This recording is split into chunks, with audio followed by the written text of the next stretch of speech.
इच्छुक उमेदवारांनी नामनिर्देशन पत्र भरल्यानंतर त्या अर्जाची छाननी आणि छाननीनंतरचा माघार असे 2-3 टप्पे आहेत. त्यामधला दुसरा टप्पा आज अर्जाची छाननी होती आणि अर्जाची प्रभाग क्रमांक 1मधून रवी गायकवाड बॉस हे इच्छुक आहेत आणि अर्जाची छाननीसाठी तुम्ही आले होतो. प्रक्रिया पूर्ण झाली? प्रक्रिया पूर्ण झाली म्हणजे प्रभाग 1 मधनं आणि अवैध बी झालं आणि व्यवस्थित झाले सर्व कागदपत्र आणि निवडणूक अधिकाऱ्यांना सांगितलं तुमचं वैध झालं. वंचित बहुजन आघाडीच्या वतीनं तुम्हाला तुमच्या पॅनलमध्ये किती उमेदवार आहेत? माझ्या पॅनलमध्ये चार उमेदवार मला धरून.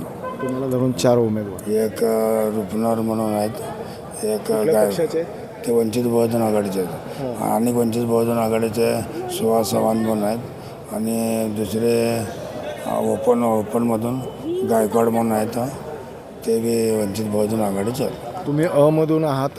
ह्या पॅनलमध्ये किती उमेदवार आहेत? आता सध्या आमच्या समोरचं आता सध्याला 5-6 दिले आहेत, 6 असले. राष्ट्रीय पक्ष एकाचा रद्द झाला.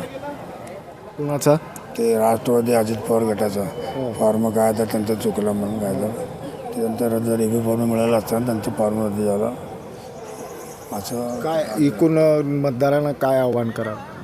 मतदाराला आव्हान करेन एवढंच की काम करण्याला मतदारांना द्या, उमेदवाराला निवडून. जसं मला 10 वर्ष 2 वेळा निवडून दिले, यावर्षी बी हॅट्रिक करा माझा, एवढंच मी मतदारांना विनंती करतो.